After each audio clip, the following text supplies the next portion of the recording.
Hello! Hi అండి. నమస్తే. ఇవాల్టి రెసిపీ వచ్చేసి ఎంతో కమ్మగా, రుచిగా ఉండే బెండకాయ పులుసుని ప్రిపేర్ చేస్తున్నాను. ఈ బెండకాయ పులుసు వచ్చేసి చాలా ఈజీగా, టేస్టీగా, కమ్మగా ప్రిపేర్ చేసుకోవచ్చు. ఎప్పుడూ చేసే బెండకాయ పులుసే కదా అని అనుకుంటాము. కానీ మనం చేసే విధానాన్ని బట్టి మారుతూ ఉంటుందండి టేస్ట్. వేడివేడి అన్నంలో ఈ బెండకాయ పులుసు వేసుకుని తిన్నామంటే వేళ్ళు జుర్రుకుని మరీ తినేస్తారు. అంత కమ్మగా, రుచిగా ఉంటుంది.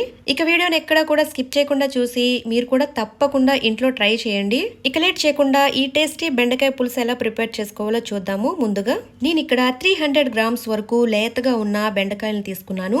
ఈ విధంగా పెద్ద ముక్కలుగా కట్ చేసుకోవాలి.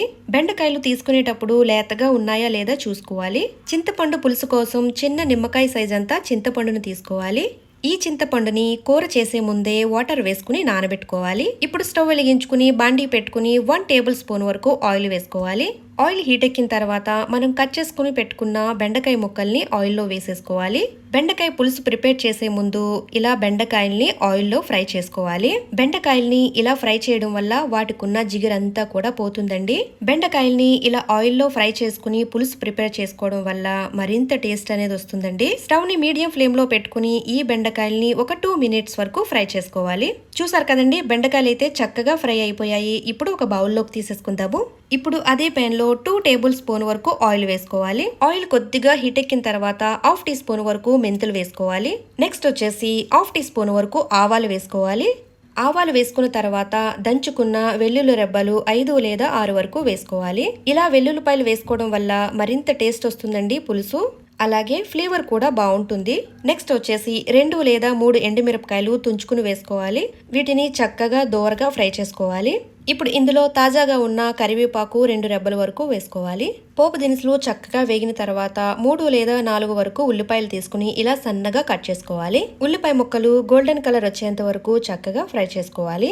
ఉల్లిపాయ ముక్కలు తొందరగా వేగడానికి 1/2 టీ స్పూన్ వరకు సాల్ట్ వేసుకుందాము. సాల్ట్ వచ్చేసి టేస్ట్ కు తగ్గట్టుగా వేసుకోండి. స్టవ్ ని మీడియం ఫ్లేమ్ లో పెట్టుకుని ఉల్లిపాయ ముక్కలు ఒక 5 మినిట్స్ వరకు వేయించుకోవాలి. చూసారు కదండి, 5 మినిట్స్ తర్వాత ఉల్లిపాయలు చక్కగా వేగిపోయాయి. ఇప్పుడు ఇందులో ఒక పెద్ద టమాటా తీసుకుని ఇలా చిన్న ముక్కలుగా కట్ చేసుకుని వేసుకోవాలి. టమాటా బాగా మగ్గేంత వరకు ఫ్రై చేసుకోవాలి. చూసారు కదండి, టమాటా అయితే 2 మినిట్స్ ఫ్రై చేసుకున్న తర్వాత పూర్తిగా మగ్గిపోయింది. టమాటా ఇలా మగ్గిన తర్వాత 1 టేబుల్ స్పూన్ వరకు కారం వేసుకోవాలి. కారం వచ్చేసి మీరు తినే దాన్ని బట్టి వేసుకోండి. నెక్స్ట్ వచ్చేసి 1/2 టీ స్పూన్ వరకు పసుపు వేసుకోవాలి. కారం పసుపు వేగేంత వరకు చక్కగా ఫ్రై చేసుకోవాలి. ఇలా వేయించుకున్న తర్వాత మనం ఫ్రై చేసి పెట్టుకున్న బెండకాయ ముక్కల్ని ఇందులో వేసేసుకోవాలి. పసుపు కారం బెండకాయ ముక్కలకి పట్టేటట్టుగా చక్కగా ఫ్రై చేసుకోవాలి. ఇప్పుడు ఇందులో తగినంత వాటర్ వేసుకోవాలి. నేను ఇక్కడ ఫుల్ గ్లాస్ వరకు వాటర్ వేస్తున్నానండి. పులుసు కాబట్టి మనం వేసుకున్న వాటర్ కాస్త ఎక్కువైనా పర్వాలేదండి. ఒకసారి చక్కగా మిక్స్ చేసుకున్న తర్వాత మూత పెట్టేసుకుని ఒక 3 మినిట్స్ లేదా 4 మినిట్స్ వరకు కుక్ చేసుకోవాలి. ఇలా 3 మినిట్స్ కుక్ చేసుకున్న తర్వాత పొడవుగా కట్ చేసుకున్న పచ్చిమిరపకాయలు 4 లేదా 5 వరకు వేసుకోవాలి. పులుసు కాబట్టి పచ్చిమిరపకాయలు కాస్త ఎక్కువ వేసుకుంటే టేస్ట్ బాగుంటుంది. పచ్చిమిరపకాయలు వేసుకున్న తర్వాత మనం నానబెట్టుకున్న చింతపండుని పులుసు తీసుకుని ఇలా వేసుకోవాలి. బెండకాయ పులుసులోకి చింతపండు ఎక్కువ వేస్తే టేస్ట్ బాగుండదండి. చిన్న నిమ్మకాయ సైజ్ అంతా వేస్తే సరిపోతుంది.